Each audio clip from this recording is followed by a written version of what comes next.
Hello, जय हिंद, वंदे मातरम मेरे दोस्तों। चलो भाई, आज हम लोगों ने एक ऐसे शख्सियत के बारे में पढ़ने वाले हैं जिन्होंने देश की आज़ादी के लिए अहम भूमिका निभाई है और हमारे देश के लोगों के लिए, मजदूर हो या किसी भी वर्ग के लोग हों, उनकी हक और आज़ादी की लड़ाई के लिए, हक की आवाज़ उठाने के लिए दक्षिण अफ्रीका तक जा कर के वहाँ के सरकारों से लड़ने का काम किया है और साथ ही हमारे देश में भी अत्याचार और क्रूरता के साथ लड़ने का काम किया है।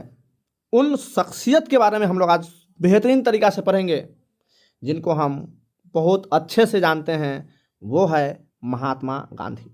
तो आज हम गांधी युग के बारे में देखेंगे, गांधी जी का पूरा समर्पण देखेंगे कि भारत से लेकर के दक्षिण अफ्रीका तक उन्होंने क्या दिया है दक्षिण अफ्रीका को और भारत को क्या दिया है। इन तमाम चीज़ों को वन बाय वन करके हम लोग देखने वाले हैं। तो आप लोग ध्यान से सुनेंगे, बेहतरीन और बहुत मज़ा आने वाला है भाई, ख़तरनाक तरीक़ा से। और हम लोग फोटो के साथ विजुअलाइज करेंगे, कहानी को बेहतरीन तरीक़ा से देखने की बात करेंगे और सभी दोस्तों के पास वीडियो को अवश्य आप लोग शेयर करेंगे। बहुत लाजवाब शानदार वीडियो है भाई, शानदार है। सभी, चाहे वो एग्ज़ाम देने वाले हो या नहीं देने वाले हो, हर भारतीयों को पढ़ना चाहिए ये। तो आप लोग एक बार सभी दोस्तों के साथ शेयर करके आएंगे। यदि वीडियो पर नए हैं तो वीडियो को लाइक करेंगे, चैनल पर नए हैं तो चैनल को सब्सक्राइब करेंगे जी। चलिए स्टार्ट करते हैं भाई। गांधी युग, गांधी युग क्या गांधी जी ने हमारे देश के लिए किया। तो गांधी जी का संपूर्ण जीवन परिचय हम लोग देखेंगे और गांधी युग माइंड मैप से हम लोग देखेंगे।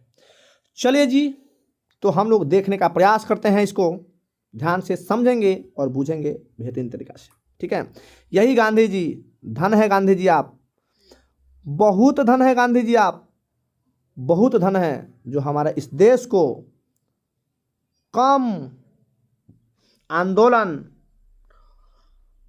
में सफल बनाए। इस देश को, देश की स्वतंत्रता को आपने अचीव करवाने में बहुत योगदान रहा आपका। यह देश कभी नहीं भूलेगा और भूलना भी नहीं चाहिए। चलिए तो देखते हैं जी। देखिए, गांधी युग, गांधी युग, गांधी युग माइंड मैप के साथ हम लोग देखेंगे। सबसे पहले देखते हैं गांधी जी का जीवन परिचय। देखिए, तो महात्मा गांधी जी पूर्ण परिचय ध्यान से सुनेंगे खाली आप लोग, कहानी तो यूं मजा आ जाएगा भाई सुनकर। देखिए, गांधी जी का पूरा नाम था मोहनदास करमचंद गांधी। तो फिर हम लोग महात्मा गांधी क्यों कहते हैं? तो महात्मा जो है, इनको उपाधि दिया गया था। आगे हम लोग देखेंगे उपाधि इनको मिलता है चंपारण सत्याग्रह में आते हैं। जब चंपारण सत्याग्रह को सफल बनाते हैं तो इनको उपाधि दिया जाता है महात्मा का। तमाम चीज़ों को डिस्कस करेंगे, तमाम चीज़ों को डिस्कस करेंगे, ध्यान से सुनेंगे। देखिए, महात्मा गांधी जी का जो जन्म होता है 2 अक्टूबर 1869 ईस्वी में इनका जन्म होता है। स्थान कहाँ है? तो पोरबंदर, गुजरात।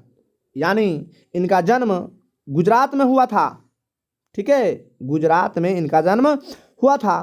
कहाँ पर? पोरबंदर में, 2 अक्टूबर 1869 ईस्वी को।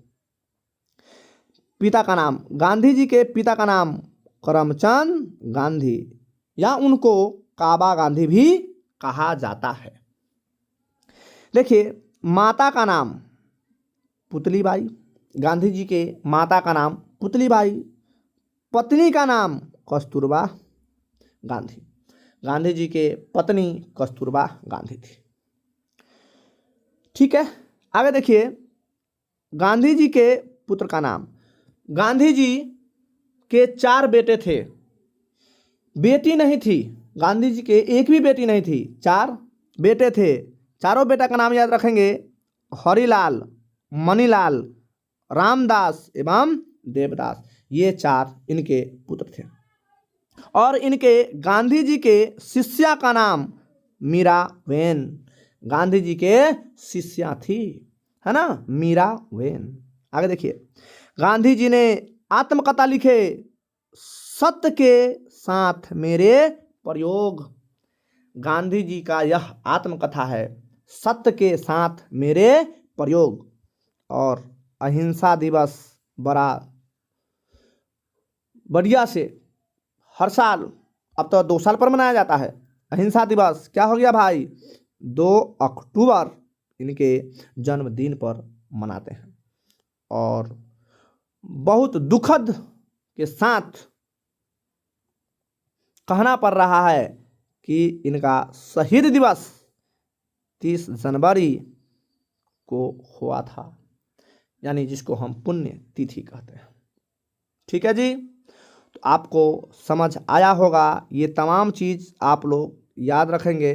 ठीक है जी, शहीद दिवस 30 जनवरी को। देखिए, ये है गांधी जी के परिचय, जो छोटा सा परिचय है। अब इनके साथ जो भी घटना हुई उसको देखेंगे, इनके गुरु वगैरह कौन थे सब देखेंगे धीरे धीरे। चलिए आगे देखते हैं। देखिए, तो इनका राजनीतिक गुरु बहुत इंपॉर्टेंट है। ठीक है, गांधी जी के जो राजनीतिक गुरु थे वह गोपाल कृष्ण गोखले थे। राजनीतिक गुरु इनका कौन थे, तो गोपाल कृष्ण गोखले थे।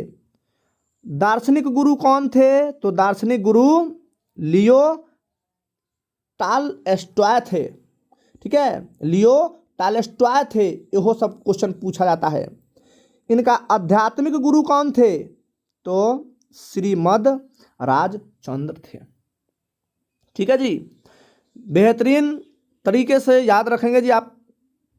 आगे देखिए, महात्मा गांधी 4 सितंबर 1888 ईस्वी को वकालत पढ़ने और बैरिस्टर बनने के लिए इंग्लैंड रवाना हुए। वाह, यानी इंग्लैंड में इन्होंने पढ़ाई करने के लिए जाते हैं। इंग्लैंड में पढ़ाई करने के लिए जाते हैं। कब गए, 1888 ईस्वी में 4 सितंबर को। आगे देखिए, उन्होंने इनर टेम्पल में कानून की पढ़ाई की। इनर टेम्पल में कानून की पढ़ाई की है। और उन्होंने 1888 से 1891 तक इंग्लैंड में कानून का अध्ययन किया। और इन्होंने 88 में गए और 91 में पढ़ करके फिर वापस भारत आते हैं। सोचिए, उस समय यह इंग्लैंड पढ़ने के लिए गए थे, इनका हैसियत समझ सकते हो। तो गांधी जी छोटे मोटे परिवार से नहीं थे, बहुत अच्छे खासे परिवार से थे। पैसा की कोई दिक्कत नहीं थी। और सोचो, वो इंसान देश में आधा उम्र सिर्फ धोती में गुजार दिए।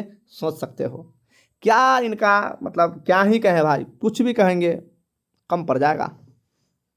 चलिए आगे देखते हैं। देखिए, और क्या हुए भाई कि दक्षिण अफ्रीका प्रवास, यानी और 1893 ईस्वी में इन्होंने दक्षिण अफ्रीका जाते हैं। वहाँ पर वकालत करने जाते हैं दादा अब्दुल्ला के कहने पर। आगे हम लोग देखेंगे, इसको डिटेल्स में पढ़ना है। अभी तो हम लोग मैप के माध्यम से थोड़ा, है ना, एक एक लाइन में ऐसे ही पढ़ रहे हैं। डिटेल्स में हम लोग आगे देखेंगे। आगे देखिए कि भारत आगमन 9 जनवरी 1915 ईस्वी को भारत में आते हैं। और जब जी भारत में आते हैं 9 जनवरी 1915 को महात्मा गांधी की दक्षिण अफ्रीका से भारत वापसी की याद में प्रवासी भारतीय दिवस मनाते हैं। याद रखिएगा, प्रवासी भारतीय दिवस हम लोग मनाते हैं। गांधी जी कंप्लीट रूप से भारत में आकर के यहीं पर बस गए थे। ठीक है, हालांकि बीच बीच में वो आते जाते रहते थे, लेकिन कंप्लीट रूप से दक्षिण अफ्रीका 1915 ईस्वी में छोड़ देते। ठीक है, आगे देखिए, प्रवासी भारतीय दिवस की शुरुआत 2003 में की गई थी। 2003 से हम लोग भारतीय प्रवासी दिवस मनाते हैं। और 2025 संस्करण कैमा था, यह 18वां। 2025 में जो मनाया गया था यह 18वां भारतीय प्रवासी भारतीय दिवस मनाया गया था। 2025 में आयोजन 8 तारीख से 10 जनवरी तक, 8 तारीख से 10 तारीख तक हुआ था जनवरी, और यह भुवनेश्वर में हुआ था। आप लोग जानते हैं भुवनेश्वर कहाँ है जी? ओडिशा में है। 2015 से प्रवासी भारतीय दिवस पर हर 2 साल में मनाया जाता है। ठीक है, ये हो याद रखेंगे। आगे देखिए 2025 विषय क्या था? तो विकसित भारत में प्रवासी भारतीयों का योगदान। मतलब भारत जो विकसित हो रहा है, विकासशील है, विकसित तो हम नहीं कह सकते हैं, विकासशील है, उसमें प्रवासी भारतीयों का क्या योगदान है, ये थीम है 2025 में जो हुआ है प्रवासी भारतीय दिवस, उसका थीम। ठीक है ना। चलो आगे जी, आगे देखिए क्या बात है, क्या बात है, क्या बात है। महात्मा गांधी के प्रमुख आश्रम, महात्मा गांधी ने आश्रम भी खोले थे। ठीक है, ये आश्रम है, ये कहाँ पर अवस्थित है और यह किस वर्ष स्थापना की? तो सबसे पहला आश्रम फिनिक्स आश्रम है, याद रखेंगे, और डरबन में खोला गया, 1904 में खोला गया। बहुत इंपॉर्टेंट है, याद रखेंगे। फिनिक्स आश्रम डरबन में खोला गया 1904 में। सोचिए, एक भारत के हैं इंसान जाकर के तबाही मचा के रखे हैं, कहाँ? दक्षिण अफ्रीका में। उसके बाद टॉलस्टॉय आश्रम, फिर उन्होंने टॉलस्टॉय आश्रम बनाते हैं, वो कहाँ? जोहान्सबर्ग में बनाते हैं, ये 1910 में बनाते हैं। जोहान्सबर्ग भी कहाँ है? वहीं पर है ना, वहीं पर है। कहाँ? दक्षिण अफ्रीका। अगला सत्याग्रह आश्रम कहाँ जी? अहमदाबाद में है, और 25 मई 1915 ईस्वी में खोले। जब इन्होंने भारत आए उसी समय ही आश्रम खोल दिए, समझ रहे हो। देखिए क्या बात है गांधी जी। साबरमती आश्रम अहमदाबाद में है, और 1917 ईस्वी में इन्होंने स्थापना किया। आगे देखिए अनाशक्ति आश्रम कौसानी में है, और 1929 ईस्वी में इसको स्थापना किए हैं। और सेवाग्राम आश्रम वर्धा में है, 1936 ईस्वी में इसको स्थापना किए हैं। देखिए तो ये तमाम आश्रम जो गांधी जी ने बनाए हैं, सोचिए भाई क्या गांधी जी का योगदान है। सैल्यूट गांधी जी आपको। चलिए जी आगे देखते हैं। देखिए और गांधी जी के द्वारा प्रमुख पुस्तकें लिखे गए और प्रमुख समाचार पत्र लिखे गए। तो गांधी जी के द्वारा जो पुस्तक लिखे गए हैं, पुस्तक को हम लोग देखते हैं। देखिए हिंद स्वराज, क्या पुस्तक है? हिंद स्वराज। और हिंद स्वराज गुजराती भाषा में लिखा गया था भाई, और 1909 ईस्वी में लिखा गया था। और 1909 ईस्वी में कहाँ पर लिखा गया होगा? समझ सकते हो उस समय कहाँ थे? साउथ अफ्रीका थे।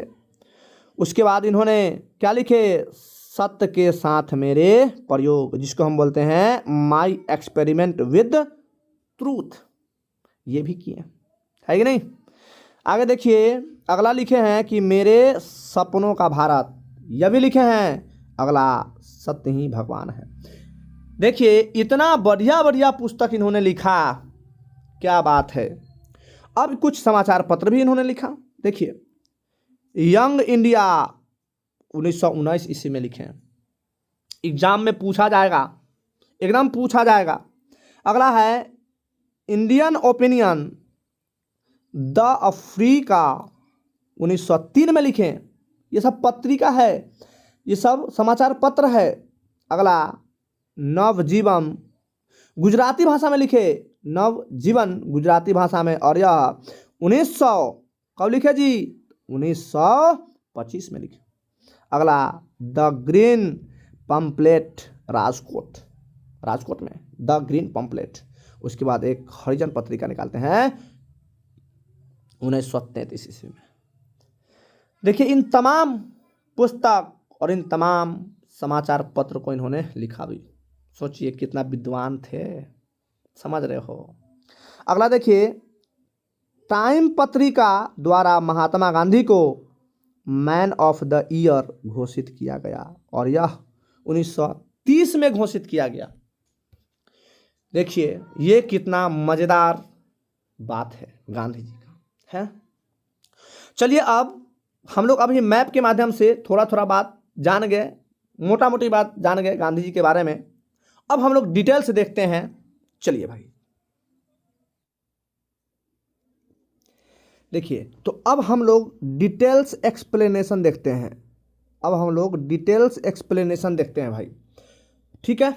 चलिए देखिए, हम लोग जो अभी देख रहे थे अभी मैप के द्वारा देखे थे, ठीक है, मोटा मोटी बातों को जान गए थे गांधी जी के बारे में। अब जो हम लोग चीज़ें देखने वाले हैं वो थोड़ा डिटेल्स में होगा, ध्यान दीजिए। देखिए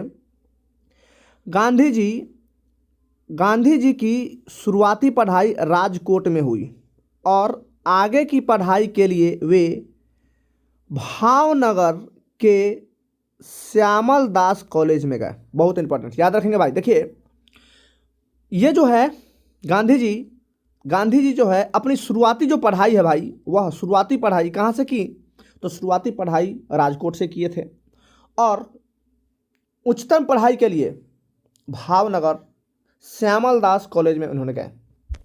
आगे देखिए, उनके पिता करमचंद गांधी राजकोट रियासत में दीवान यानी प्रधान अधिकारी थे। देखो इनके पिताजी जो थे भाई ठीक ठाक काम कर रहे थे, पैसा की कोई दिक्कत नहीं थी इनको, बढ़िया काम धंधा चल रहा था, सब चीज़ बढ़िया, कोई दिक्कत नहीं था, एकदम झकास चल रहा था, ठीक है। तो याद रखिएगा कि इनके पिताजी जो करमचंद गांधी थे वह राजकोट रियासत के दीवान थे, ठीक है। मतलब पैसा कौड़ी का जो होता है ना देख रेख उसको कैसे डील करना है उसका, है ना, मतलब दीवान थे भाई, सोचो। आगे देखिए 1888 में गांधी जी कानून की पढ़ाई करने इंग्लैंड गए और 1891 में वकालत पूरी कर भारत लौटे। जी ये हम लोग कर चुके हैं भाई, बिल्कुल कर चुके हैं, ठीक है। बस डिटेल्स में हम लोग देख रहे हैं। 88 ईस्वी में उन्होंने पढ़ाई करने के लिए गए थे और 1891 ईस्वी में वकालत की पढ़ाई करके वापस लौट आए और 1893 ईस्वी में दक्षिण अफ्रीका में व्यापार करने वाले एक भारतीय मुसलमान व्यापारी दादा अब्दुल्ला का मुकदमा लड़ने के लिए डरबन यानी दक्षिण अफ्रीका चलेगा। जी दक्षिण अफ्रीका दादा अब्दुल्ला के कहने पर इन्होंने 1893 ईस्वी में जाते हैं और इस मुकदमे में इन्होंने सफलता हासिल की। जी भाई मुकदमा में ये सफल होते हैं और वहाँ पर जो भाई बहुत सारे सत्याग्रह इन्होंने चलाए, वहाँ पर आश्रम का भी निर्माण किया। तमाम चीज़ों को हम लोग अभी जस्ट देखें। डरबन में प्रिटोरिया जाते समय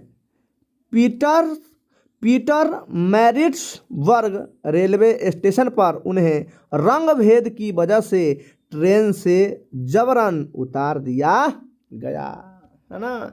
जब ये डरबन जा रहे थे, क्योंकि भाई डरबन में ही तो मुकदमा लड़ने के लिए जा रहे थे, तो अपना यहाँ पर भारत से डरबन जा रहे थे साउथ अफ्रीका और डरबन जा रहे थे, तो वहाँ पर डरबन जाते हुए एक रास्ते से, क्योंकि पानी वाला जहाज़ से गए थे तो डरबन में जाना था, तो वहाँ पर पानी वाला जहाज़ जाते नहीं है, तो वहाँ ट्रेन से जाना पड़ता था।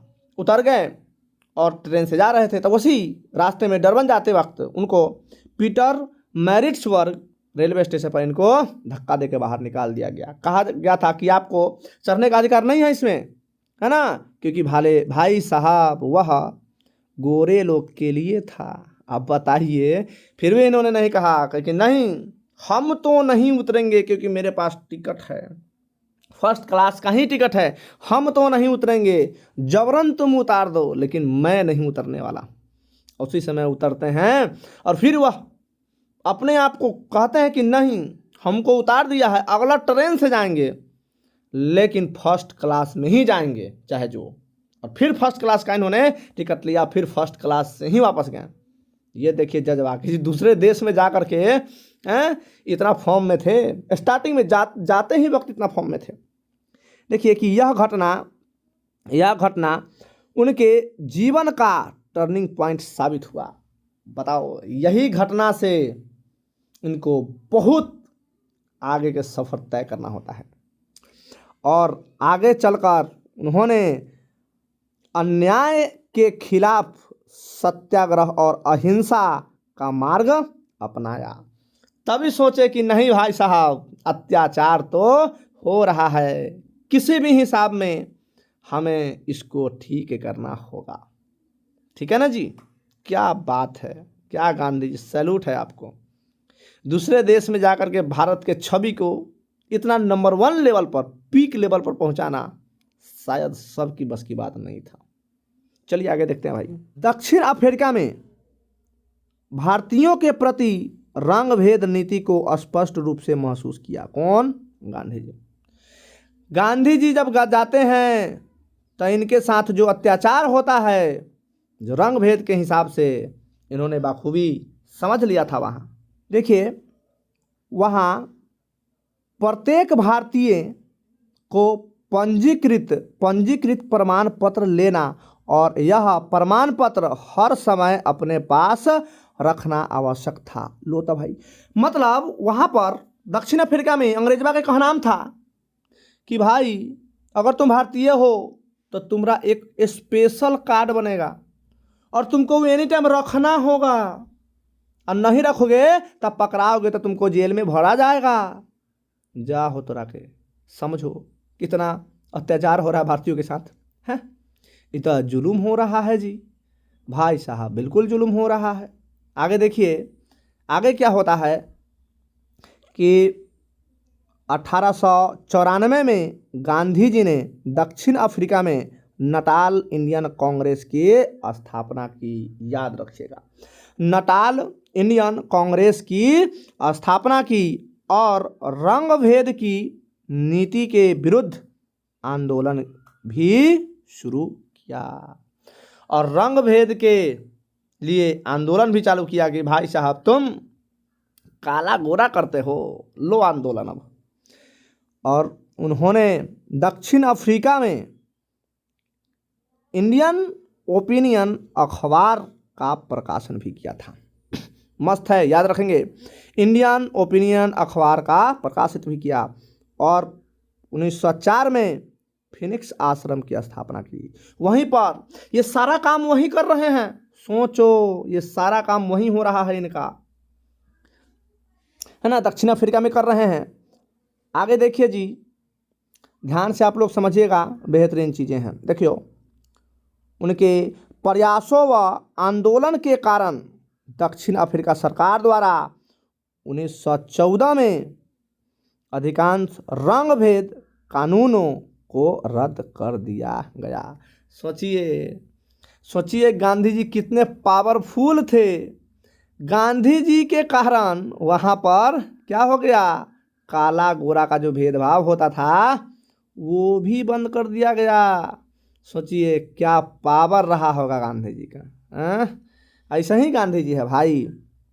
और 1909 में पश्चिमी मूल्यों की आलोचना करते हुए हिंद स्वराज नामक पुस्तक लिखी, जिसमें सभी क्षेत्रों में आत्मनिर्भर बनने की सलाह दी गई है। मतलब इन्होंने हिंद स्वराज पुस्तक लिखी और हिंद स्वराज पुस्तक में इनका कहना था कि हम भारतीय को हर क्षेत्र में क्या करना होगा, आत्मनिर्भर रहना होगा। समझ रहे हैं, कितना अच्छा बात है। चलो आगे देखते हैं। चलो देखो, और दक्षिण अफ्रीका में इन्होंने सारा काम को कर लिए। उसके बाद कहे कि नहीं, अब हमें भारत लौटना चाहिए, अब हमें भारत जाना चाहिए। और 9 जनवरी 1915 ईस्वी में गांधी जी दक्षिण अफ्रीका से वापस भारत लौटे। आगे देखिए, गांधी जी जिस समय भारत में आए उस समय प्रथम विश्व युद्ध चल रहा था, क्योंकि 1915 में आए थे और 1914 से 1918 ईस्वी तक प्रथम विश्व युद्ध हो रहा था। तो जिस समय प्रथम विश्व युद्ध हो रहा था, इन्होंने उसी समय भारत आते हैं। गांधी जी ने अंग्रेजों का समर्थन किया तथा भारतीयों को सेना में शामिल होने के लिए प्रोत्साहित किया। सोचो, जब महात्मा गांधी जी जब आए थे दक्षिण अफ्रीका से, अंग्रेज को मदद कर रहे थे, अंग्रेज को मदद कर रहे थे और भारतीय लोगों को प्रोत्साहित कर रहे थे कि आप सेना में भाग लो, क्योंकि उस समय प्रथम विश्व युद्ध हो रहा था और खुश तो हो ही गया था गांधी जी से, कैसर हिंद की उपाधि तो दे ही देगा। कुछ लोग सेना में भर्ती करने वाला सर्जेंट भी कहने लगे थे और लोगों ने, क्योंकि सेना में भर्ती करने के लिए कह रहे थे होने के लिए, तो कुछ लोगों ने इनको कथी कहने लगे, सेना में भर्ती कराने वाला या करने वाला सर्जेंट भी इनको कहे। और प्रथम विश्व युद्ध में अंग्रेजों के समर्थन करने के कारण ब्रिटिश सरकार ने 1915 ईस्वी में गांधी जी को कैसर ए हिंद की उपाधि प्रदान किया। ठीक है ना, कैसर ए हिंद की उपाधि इनको मिलता है। आगे देखिए, जालियांवाला बाग हत्याकांड के विरोध में और खिलाफत आंदोलन के समर्थन में गांधी जी ने 1920 में यह उपाधि लौटा दी थी। ठीक है ना जी, चलो क्या बात है। चलिए आगे देखते हैं। आगे देखिए, गांधी जी ने भारत में अपना पहला सत्याग्रह 1917 ईस्वी में बिहार के चंपारण में किया। पहला सत्याग्रह 1917 ईस्वी में चंपारण में ही तो हुआ था और यह सफल भी रहा था। गांधी जी को चंपारण आने के लिए स्थानीय नेता राजकुमार शुक्ल ने बुलाया था। इनको राजकुमार शुक्ल ने आमंत्रित किया कि गांधी जी चलिए हमारे बिहार में चंपारण में आइए, देखिए यहाँ क्या स्थिति है, तिनकठिया पद्धति अंग्रेज है ना हम लोग पर थोपे हुए है और यह आंदोलन नील की खेती के लिए किसानों पर थोपे गए तिनकठिया पद्धति के विरोध में था। वाह, इस पद्धति के तहत किसानों को अपनी जमीन का 3/20 यानी 20 कट्ठा पर 3 कट्ठा हिस्सा में नील की खेती करके देना होता था। अनिवार्य था कि नील की खेती तुमको करना ही पड़ेगा, समझ रहे हो ना। और चंपारण सत्याग्रह के दौरान रविन्द्रनाथ टैगोर ने उन्हें पहली बार महात्मा की उपाधि दी। वाह, कहते ना आपको कि चंपारण सत्याग्रह में ही इनको महात्मा की उपाधि मिलता है। इसी समय किसान बत्तख मियाँ ने गांधी जी की जान बचाई थी। गांधी जी को इसी समय, क्योंकि हम लोग जानते हैं भाई, जब गांधी जी चंपारण सत्याग्रह किए तो उस समय जो गवर्नर था वह लॉर्ड इरविन था और लॉर्ड इरविन ने इनको खाना पर बुलाता है कि आइए गांधी जी चलिए खाना खाने, और तब गांधी जी मना करते हैं तो दूध के लिए बुलाया गया कि आइए दूध पीजिए। और दूध जब इन्होंने गए तो इनके बत्तख मियाँ जो थे वह खाना बनाने वाला था, किसका, लॉर्ड इरविन के खाना बनाते थे वो, और दूध में जहर मिला दिया। किसको कहने पर, लॉर्ड इरविन के कहने पर। लेकिन जब डॉक्टर राजेंद्र प्रसाद भी, रविन्द्रनाथ टैगोर भी थे उसमें, ठीक है, और जब इनको दिया गया तो जो इनके साथ में गए उनको वो है ना मार दिए, हल्का सा दूध गिर जाता है, क्योंकि बत्तख मियाँ कह देते हैं कि देखिए इनके दूध में जहर है, ऐसे बात है, तो गिरा दिया गया और दूध नीचे गिरा। जब बिल्ली आई तो बिल्ली दूध पी, बिल्ली मर गई।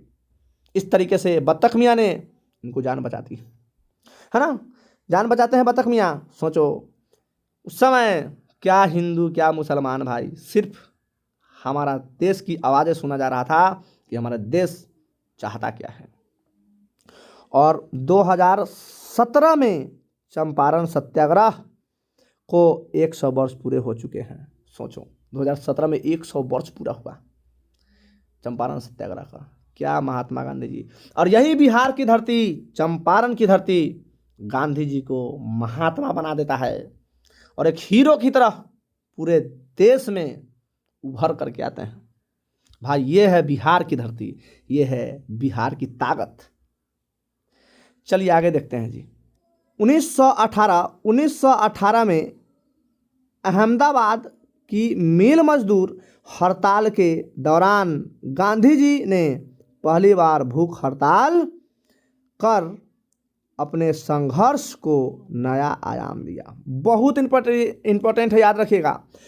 सबसे पहले 1918 ईस्वी में अहमदाबाद मिल मजदूर हड़ताल होता है, तो पहली बार भूख हड़ताल इसी में किए थे।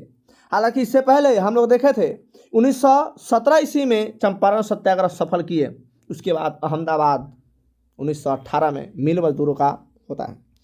और 18 मार्च 1919 को ब्रिटिश हुकूमत ने विवादित रॉलेट एक्ट पारित किया, जिसे गांधी ने काला कानून कहा और मुंबई में इसके खिलाफ सत्याग्रह की अपील कर दी। सोचो, 18 मार्च 1919 ईस्वी को रॉलेट एक्ट आया था, उसी रॉलेट एक्ट का विरोध किया इन्होंने और काला कानून कहा इन्होंने। सोचो भाई, पूरे भारत में अंग्रेजों के साथ यदि जवाब, और मतलब अंग्रेज भी तो हिल जा रहा था इनसे कि भाई कैसा आदमी है, इतना खतरनाक, इतना लाजवाब, इतना ज़बरदस्त आदमी कहाँ है? अंग्रेज को भी सोचना पड़ता था। यदि महात्मा गांधी रास्ते पर निकल गए, अगर खड़ा होकर रास्ते पर, तो फिर अंग्रेज भी पीछे हट जाता था। भाई साहब, ये था जलवा इनका, ये थी ताकत। क्या भाई साहब हैं, समझिएगा। आगे देखिए, इसके विरोध में 6 अप्रैल 1919 को पूरे देश में राष्ट्रीय अपमान दिवस मनाया गया। लो, इसी के विरोध में कि ये मेरा अपमान है, और अपमान दिवस मनाया जाता है। क्या बात है जी। आगे देखिए, और जालियांवाला बाग हत्याकांड 13 अप्रैल 1919 ईस्वी में जवाब में गांधी जी ने 1920 में ब्रिटिश सम्राट से मिली कैसर-ए-हिंद की उपाधि को वापस कर दिया। बहुत इनको दुख हुआ जब जालियांवाला बाग हत्याकांड जनरल डायर ने फायर करने के लिए कह दिया था,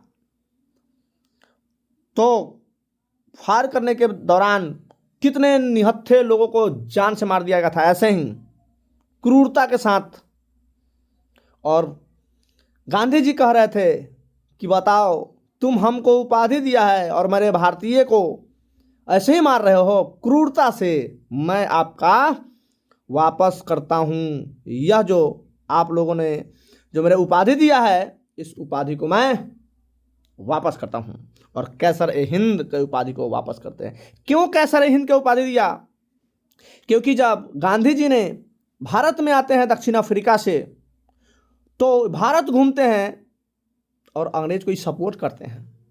तो अंग्रेज ने खुश होकर कहा कि का वाह वाह, भारत के कैसर है, ये तो हमरे को मदद कर रहा है। फिर बाद में इन्होंने कहा कि नहीं, यह अनर्थ हो रहा है, तुम हमारे साथ, हमारे भारतीयों के साथ जो गलती बर्ताव कर रहे हो, यह सहनीय नहीं है। और इन्होंने कैसर-ए-हिंद की उपाधि को वापस कर दी। उसके साथ बहुत ऐसे भारतीय थे जो अपना जॉब को भी त्याग दिए थे, जॉब छोड़ दिए थे कि मेरे भारतीयों के साथ अत्याचार कर रहे हो, मैं जॉब भी छोड़ दूंगा।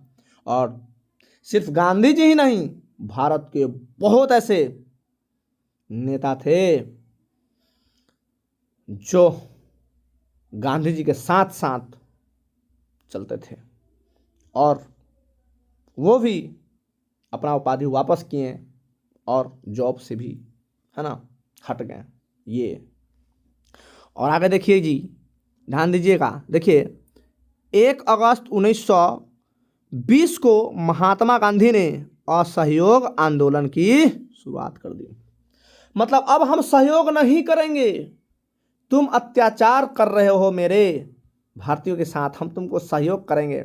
और पूरे भारत में एकदम गर्दा उड़ा के ये आंदोलन, भाई साहब, पूरे भारत के पीक लेवल तक ये आंदोलन था, असहयोग आंदोलन। लेकिन 1922 में चौरी चौरा हत्याकांड होता है, जिससे दुखित होकर के महात्मा गांधी ने इस आंदोलन को वापस ले लिया।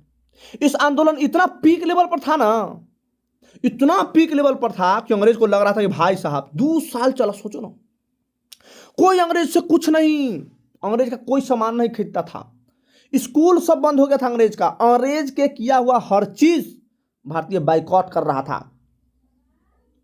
और वही चौरी चौरा हत्याकांड 22 में हो जाता है, पुलिसकर्मियों को जला देता है। फिर उन्होंने कहा कि भाई साहब हम असहयोग आंदोलन कर रहे हैं, इसमें मारकाट की क्या जरूरत है, आपको जलाने की क्या जरूरत है, लो हमने बंद किया। बहुत सारा लोग विरोध भी किया। हालांकि गांधी जी जानते थे कि हमको किस समय क्या करना चाहिए। अगर बताइए, अगर ये आंदोलन पर ब्रेक नहीं लगाते तो हो सकता था ये आंदोलन बहुत उग्र रूप ले लेता। अगर उग्र रूप लेता तो अंग्रेजवा तो क्या करता भाई, अंग्रेजवा क्या करता, बहुत लोग को मारता, बहुत लोग को पीटता, और यह मारता पीटता कितना लोग को जेल में भर देता, कितना लोग जान से मारे जाते। तो अगर दूसरा बार यदि गांधी जी कहते कि आओ आंदोलन, तो लोग जाता क्या, नहीं। तो बहुत होशियार आदमी थे गांधी जी, ऐसा हिसाब से आंदोलन स्टार्ट करते थे और ऐसा हिसाब से रोक देते थे कि लोग कोई इमोशन बना रहे कि आंदोलन में चलना है, चलो। अगर सब आदमी मर ही जाएगा आंदोलन करके, पिटाई खा जाएगा, कोई आंदोलन करना चाहेगा। तो ये बड़ा होशियारी से आंदोलन पर ब्रेक भी लगाने का काम करते थे। और 31 अगस्त 1920 को गांधी जी को खिलाफत कमेटी का अध्यक्ष नियुक्त किया गया। समझ रहे हो जी, कितना शानदार बात है। चलिए भाई, चलो आगे देखते हैं जी, आगे देखिए। और 5 नवंबर 1920 को ऑल इंडिया कांग्रेस समिति के अधिवेशन में गांधी जी ने 1 वर्ष में स्वराज का लक्ष्य घोषित किया। ठीक है, एक वर्ष में इन्होंने कहा कि नहीं, अब स्वराज होना चाहिए, है ना, अपन राज होना चाहिए। 5 फरवरी 1922 को गोरखपुर के चौरी चौरा थाना में आंदोलनकारियों ने आग लगा दी, जिससे 22 पुलिसकर्मियों की मौत हो गई।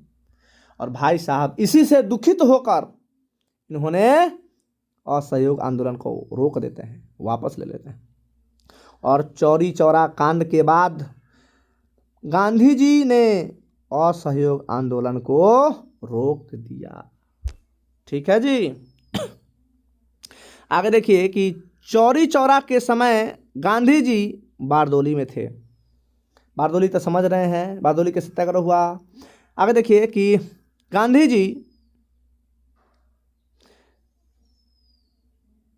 जी ने उसे हिमालय बलंडर यानी हिमालय जैसी बड़ी गलती कही है चौरी चौरा को। ठीक है, याद रखिएगा, जिसका अर्थ था कि यह उनके लिए एक बहुत बड़ी चूक थी, क्योंकि आंदोलन ने अपना अहिंसक मार्ग खो दिया था। गांधी जी का कहना था कि हम आंदोलन करेंगे अहिंसात्मक रूप से, किसी को कोई नुकसान नहीं करेंगे। ये तो 1922 ईस्वी में चौरी चौरा जो हत्याकांड हुआ, वो तो भाई गजबे हो गया। हम करें हिंसा नहीं करो, लोग वही कर रहा है, और अंततः इन्होंने असहयोग आंदोलन को बंद कर देते हैं। और 1924 के एकमात्र बेलगांव अधिवेशन जो कर्नाटक में था में वे कांग्रेस के अध्यक्ष बने। याद रखिएगा, कांग्रेस के अध्यक्ष गांधी जी सिर्फ एक बार बनते हैं, वो भी 1924 ईस्वी के बेलगांव अधिवेशन में। ठीक है, कांग्रेस के अध्यक्ष बनते हैं। गांधी जी की आत्मकथा सत्य के साथ मेरे प्रयोग का प्रथम प्रकाशन नवजीवन में हुआ। ठीक है भाई, बड़ा इंपॉर्टेंट है। चलिए तो आगे देखते हैं इससे।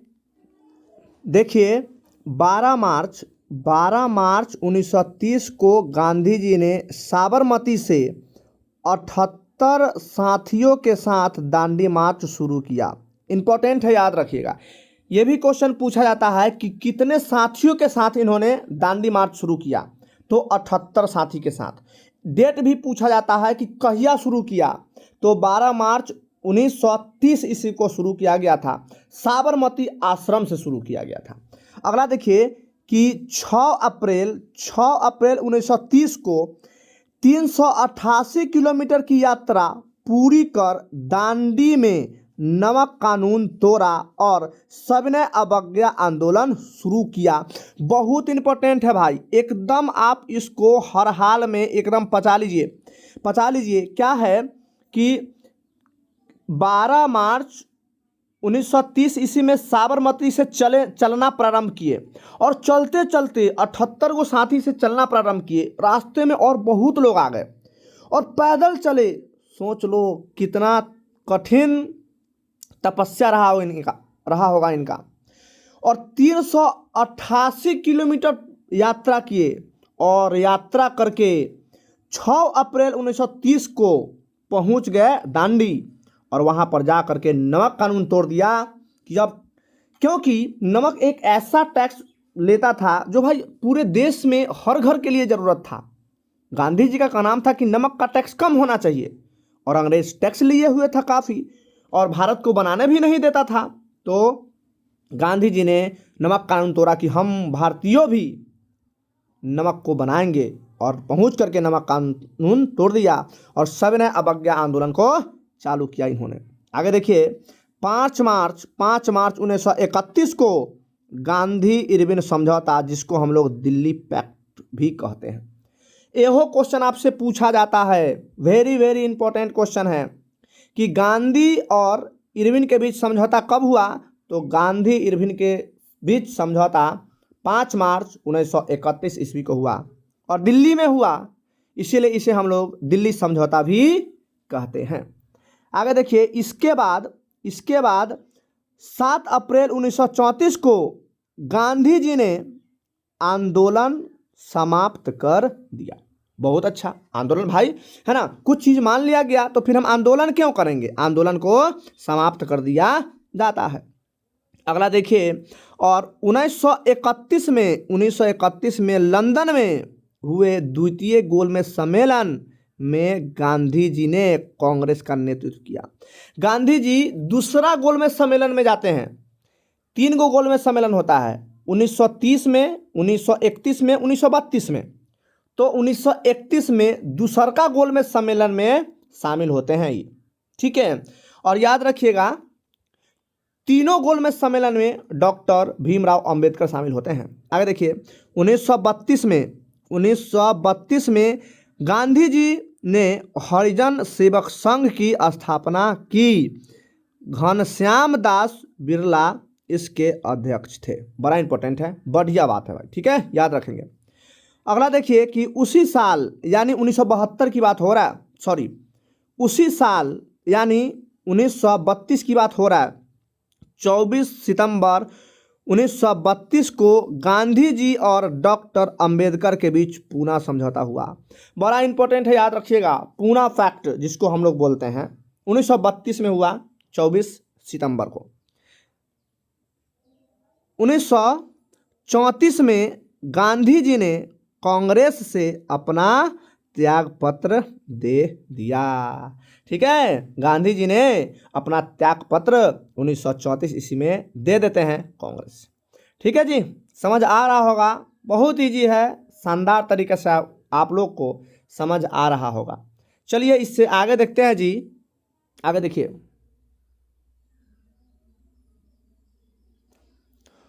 और 1942 में आए क्रिप्स प्रस्ताव को गांधी जी ने पोस्ट डेटेड चेक कहा था। 1942 ईस्वी में क्रिप्स प्रस्ताव आया था, उसको इन्होंने पोस्ट डेटेड चेक कहा, जो अंग्रेज के द्वारा लाया गया था। आगे देखिए 8 अगस्त 1942 को शुरू हुई भारत छोड़ो आंदोलन, अगस्त क्रांति जिसको हम बोलते हैं, में गांधी जी ने प्रसिद्ध नारा दिया, करो या मरो। गांधी जी अब तो बखुला चुके थे कि भाई साहब अब तो हम नहीं छोड़ेंगे, अब हम आज़ादी ले करके रहेंगे, और करो और मरो का नारा देते हैं कि अब आज़ादी चाहिए हमें, या तो लोगों करो या मरो का नारा दिए थे। और 9 अगस्त 1942 को गांधी जी को गिरफ्तार कर पूना के आगा खा पैलेस में रख दिया गया। सोचो कितना बार इन्होंने जेल गए, कितना बार देश के लिए जेल जाते हैं जी, कितना बार। और 15 अगस्त 1947 को भारत की स्वतंत्रता के समय गांधी जी कोलकाता के नोआखली में थे। और 30 जनवरी 1948 को नाथूराम गोडसे ने बिरला भवन दिल्ली में गांधी जी की हत्या कर दी। ठीक है भाई, इस तरीके से देख सकते हैं आप कि गांधी जी का क्या अहम रोल था हमारे देश को आज़ाद कराने में। क्या गांधी जी अकेले कराएं? जी नहीं, लेकिन गांधी जी इतना बढ़िया से लीडरशिप किए कि इनके लीडरशिप में देश की आज़ादी मिली। और होता, और अगर गांधी जी नहीं होते तो ऐसा तो नहीं कि देश आज़ाद नहीं होता, लेकिन बहुत ज़्यादा आंदोलन होता, हो सकता कितने लाख भारतीय मारे जाते, लेकिन उन्होंने कम आंदोलन और कम लोगों को मरने दिए और देश को आज़ाद करा दिए। ये पावर था गांधी जी का। तो उम्मीद करते हैं जी आपको समझ आया होगा। अगर समझ आया होगा तो एक बार वीडियो को लाइक ज़रूर कर देंगे। चैनल पर नए हैं तो चैनल को सब्सक्राइब अवश्य करेंगे जी। दोस्तों के पास वीडियो को शेयर करेंगे। मिलते हैं फिर से नेक्स्ट वीडियो में, तब तक के लिए बाय बाय, टेक केयर, जय हिंद।